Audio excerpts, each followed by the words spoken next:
Hey guys, chill out. I know it might make you kind of nervous to see me standing here, but talk things out, and the wall has promised to behave, so I think everything is gonna be just fine. Now, I want to talk about dreams and how you can use them in very creative and fortune tellery ways. Now, people have been saying that dreams can't tell you anything you don't already know because it's just the thoughts in your head and your experiences getting mixed up into a weird movie you watch while you sleep. But those people could not be more wrong. I mean, people have been predicting the future with their dreams for thousands of years, and as we all know, they were 100% correct every single time. So obviously, people should start using this ability more often and not ignoring the latent potential they have as fortune tellers. Obviously. Now, of course, some people they can't read the symbols in their dreams very well. They can't tell what they mean, but luckily for all of you, I'm a pro and I'm going to show you exactly how it's done. All I need is my computer. One second.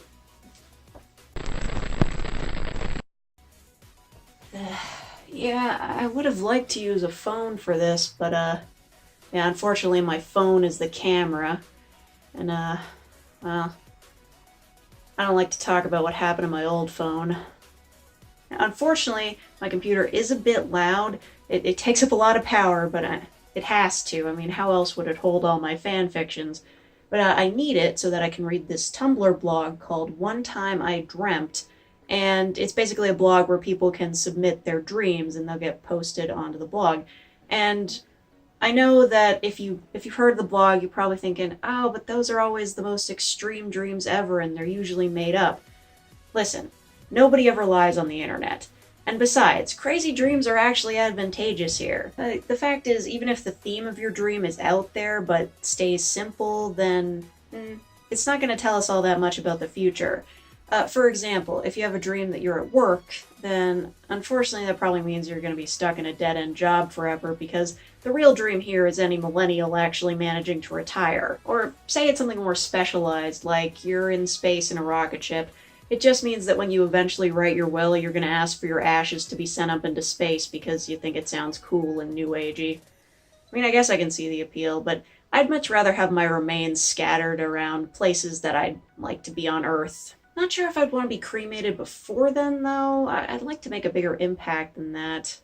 But either way, let's get to predicting the future with some dreams here, shall we? Okay, here's a good one. My friend told my crush that I liked her. I was worried about how she'd react since I'm a girl and she's straight as far as I know, but she just laughed and said, "Hey, it's fine. We're in Mexico."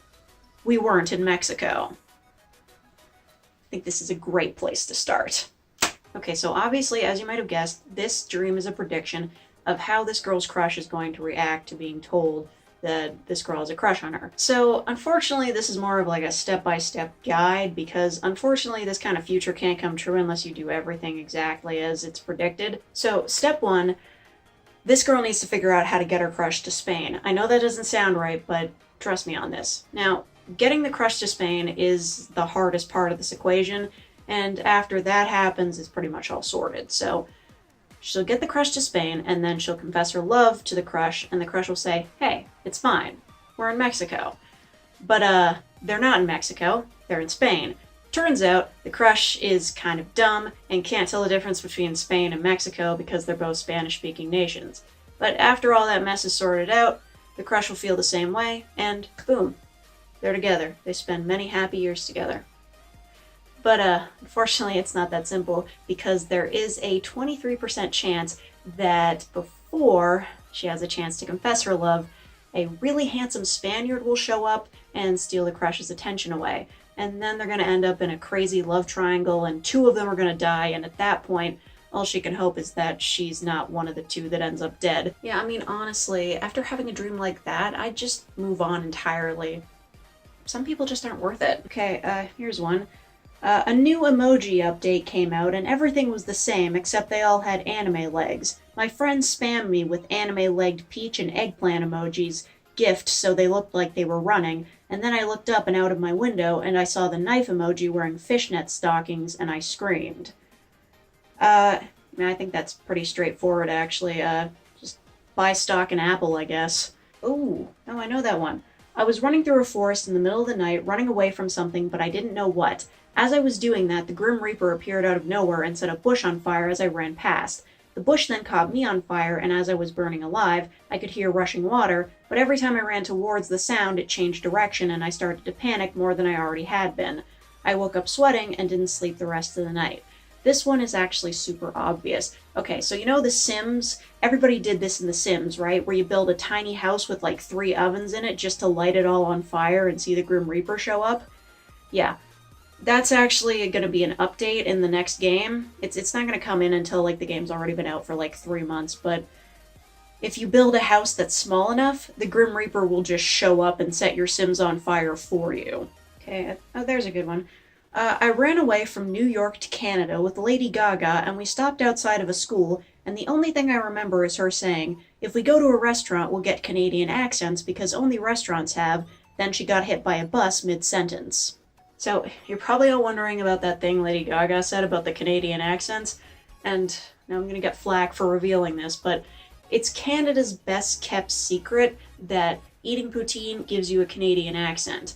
Now, you might have noticed I don't have a very thick Canadian accent. That's because I've never had poutine, because I don't like gravy. But I have had gravy, so I sound a little bit Canadian. A little bit. It's a good thing I'm Canadian, otherwise I wouldn't have known that. But about the whole Lady Gaga running away thing, it's pretty symbolic of Lady Gaga moving away from the music industry more towards movies. And it also means that in the future she's going to end up starring in the musical remake of Mean Girls, so yeah. Be sure to mark it on your calendars. That's coming out June 2027. Trailer's gonna drop a year earlier, though. They're gonna hype it for a really long time, but it'll be worth it. Like, it's gonna be hilarious. Skin cancer was made illegal after a celebrity died of it, so the police was going around arresting people in hospitals who have it. It's weird that this person thinks that hasn't already happened. Keanu Reeves told me I was cool, so I was like, whoa, now I know what I want my grave to say. And he replied, "You don't understand, do you? Those were the words. Now you're immortal too." Well, I mean, this is pretty straightforward. I think it's telling us that they shouldn't make Bill and Ted 3. I think we have time for one more. Here's a good one. I went to the beach with the person I hated the most and I got sunburnt, but I actually felt it when I woke up. And then still in the dream, she got tied up and thrown on a little sailboat and just floated out into the ocean, having nowhere to go. Well, I think we can all learn a lesson from that one. If you have the most basic of dream reading abilities, you probably know exactly what I'm going to say already, but it bears repeating because people tend to forget. When you're murdering your arch nemesis, wear sunscreen. Obviously, UV radiation is no joke. So, that's all the time we have for today. I hope you guys learned some stuff about dream reading from this, and figured I'd finish off with one of my own dreams. I dreamt that I was standing in front of this wall, and you know, even with all my dream reading skills, I still can't piece together what that could possibly mean, you know? It's crazy. Dreams are really fun. He's staring at me, isn't he?